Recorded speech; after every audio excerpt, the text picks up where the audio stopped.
Aksi kader Partai Demokrasi Indonesia Perjuangan atau PDP itu memaksa Anies Baswedan keluar dari kandang isolasi dan mendadak sembuh dan harus ikut-ikutan belusukan agar panggung politik tak dikuasai oleh pendatang baru yang bernama Tri Risma hari ini.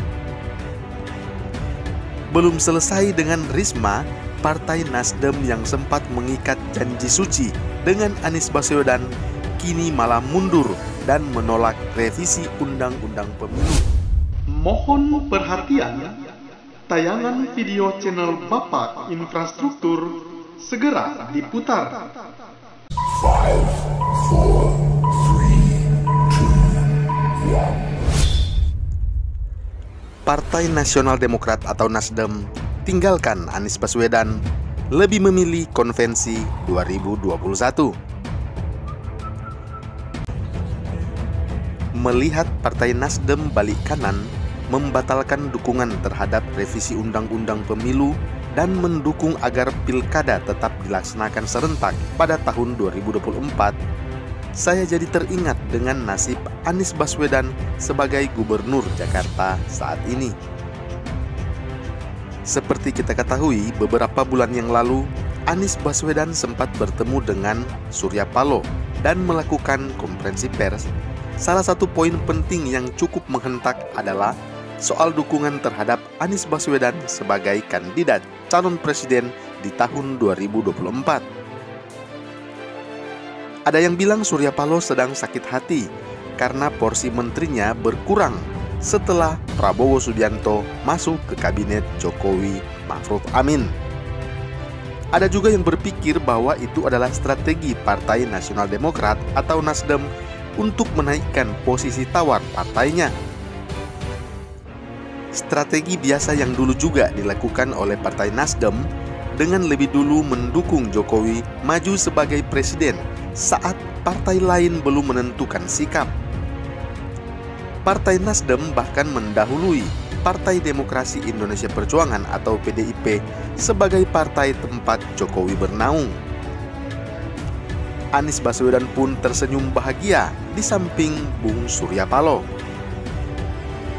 Seperti orang yang baru jadian, malu-malu kadal, malu-malu kucing. Setelah itu, Anies Baswedan tak terlalu banyak muncul di media, tak terlalu banyak bekerja, karena Anies Baswedan tahu bahwa kekuatan terbesarnya adalah tata kata. Merangkai kata dalam kalimat seindah mungkin, demi meyakinkan masyarakat bahwa dialah orang yang tepat dan baik. Seperti pujangga atau mantanmu yang tiap hari bikin puisi, tetapi tak pernah tahu kapan akan mengajakmu untuk dikenalkan kepada keluarganya. Anies Baswedan menghindar dari banyak pertanyaan dan isu, berusaha untuk melenyapkan namanya sendiri dari pembicaraan dan isu, karena dengan begitu namanya akan tetap terlihat baik dan tidak ada masalah.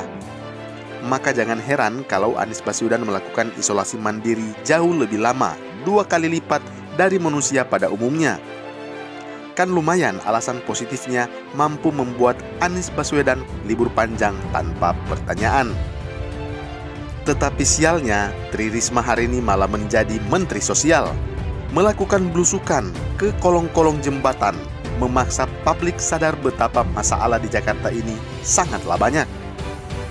Aksi kader Partai Demokrasi Indonesia Perjuangan atau PDP itu memaksa Anies Baswedan keluar dari kandang isolasi dan mendadak sembuh dan harus ikut-ikutan belusukan agar panggung politik tak dikuasai oleh pendatang baru yang bernama Tri Risma hari ini.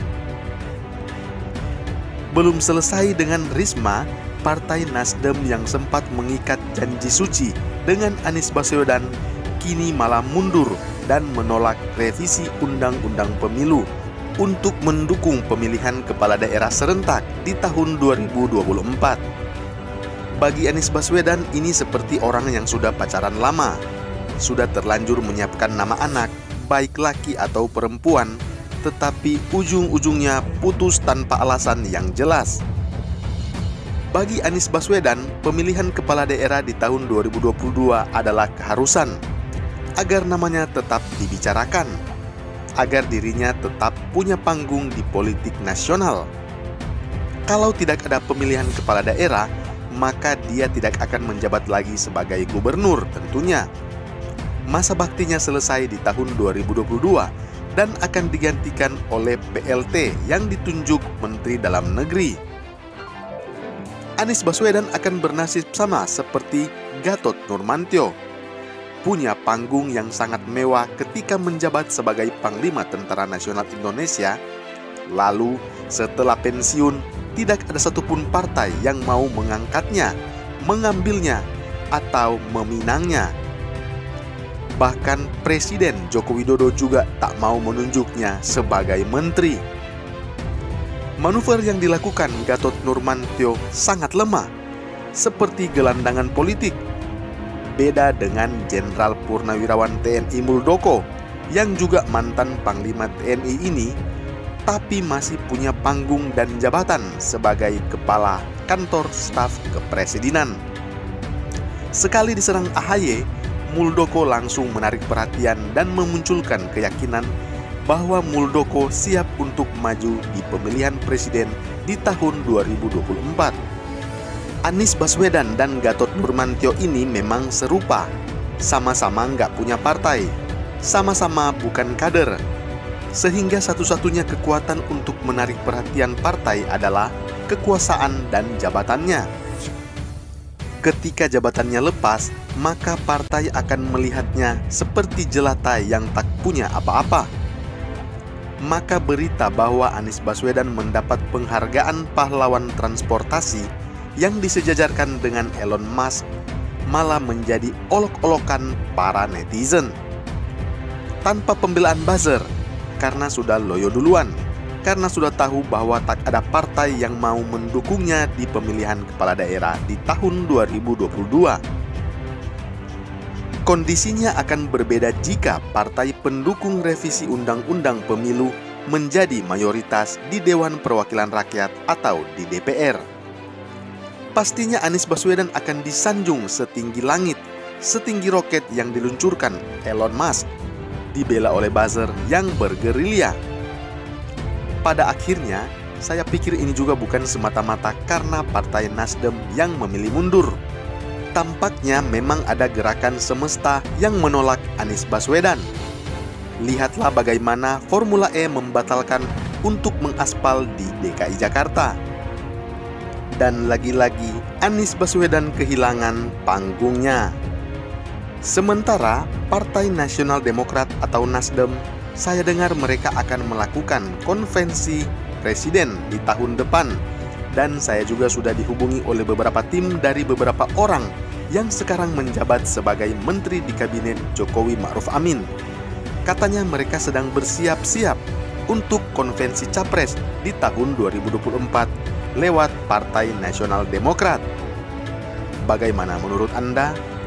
Salam hangat Bapak Infrastruktur menuju Indonesia Maju.